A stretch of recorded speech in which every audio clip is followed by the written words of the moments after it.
Hey, what's up, y'all? It's Michael J Howe. Just got out of work.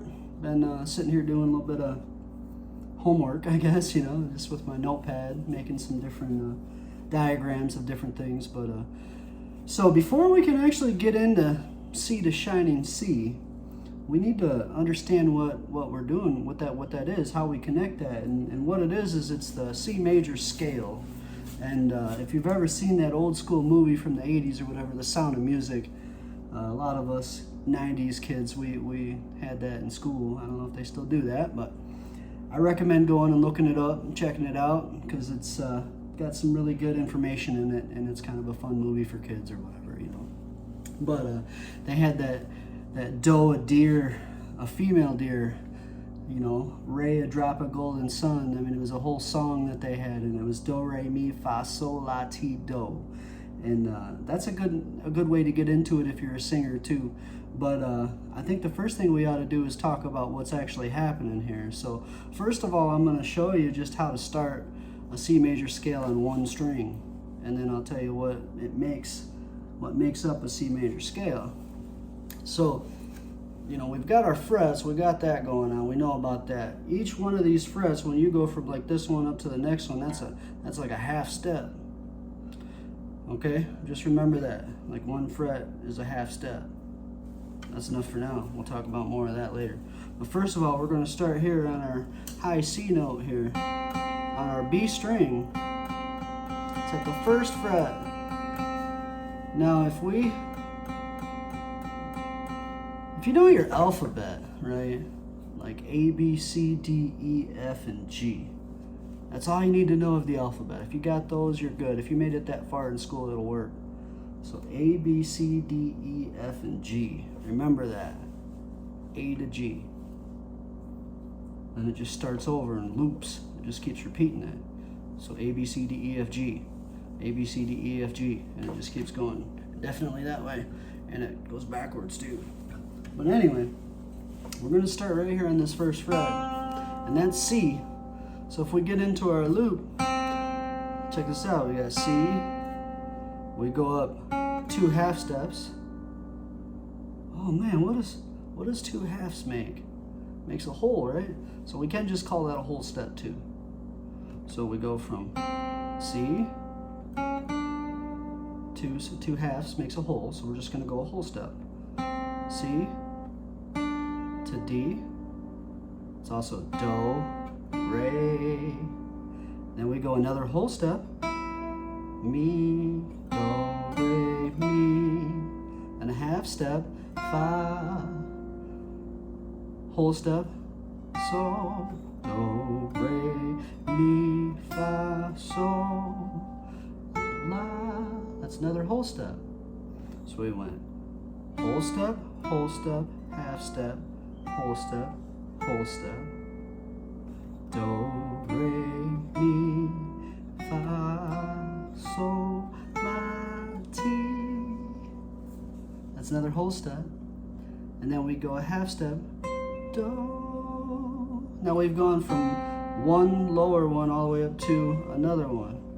But I highly recommend you get that in your hands, where you can just play that scale and just recall that on a single string. And, you know, just with one finger even. Like.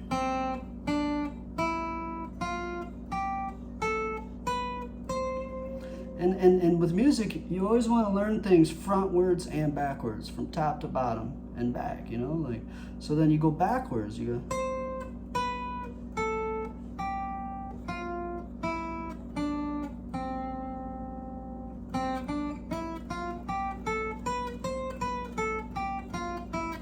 You know, use all your fingers to do it. You know, as long as you've been practicing already and doing the exercises I showed you earlier, right? So now you're proficient with all your fingers, right? You can do it all. So use each one of your fingers to do that. And again, if you want to make it music, get your metronome going so you got a consistent pulse. Whoops. Wait, I'm doing it again. All right, so I just demonstrated a little thing there. Like, they say practice makes perfect, right?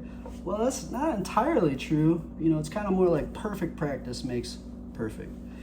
So when you're doing something like that, if you make a mistake, don't worry about it. Just stop and start over and go through that section again. And when you get to that spot again and you mess up again, we'll stop there and try again. You don't want to just kind of skip over it and pass it and not get it right and practice it wrong, because then you'll develop kind of like bad habits, you know? You don't want to do that, because then you got to retrain yourself later.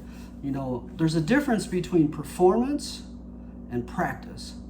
When you're doing performance, it's the opposite, because you're like on the train, you know, and you're cruising. And if you've ever heard like a band kind of where everybody gets kind of lost in the song, it's called a train wreck.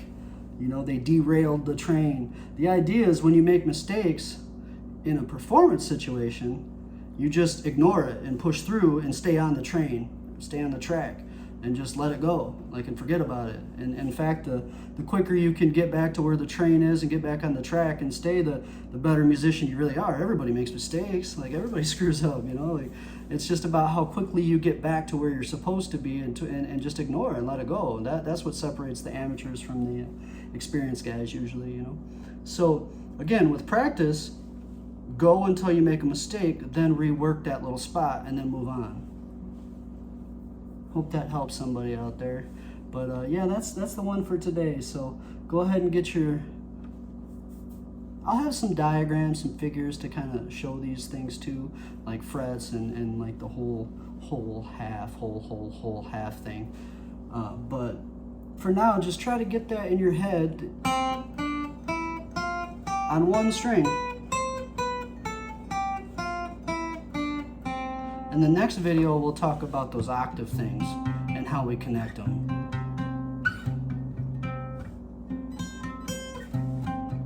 Because that's where we're headed here, okay?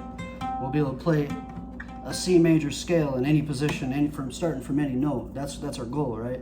And then from there, we move into the circle of fourths, and we'll come to the F and then B flat and so on, and we'll get to that. But right now, this is enough. I'm trying to keep these things under 10 minutes, so it's a quick bit of streamlined, practical information to practice this week or whenever you feel like it.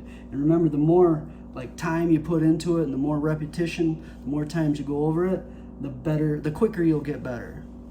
So you can accelerate your progress by adding more time to it. But I highly recommend practicing like every day. Like, it's better to do 10 or 15 minutes of this kind of stuff every day of the week rather than just like wait till Sunday and do 2 hours of it straight. You know, it's the repetition and rebuilding the neural networks in your brain, you know.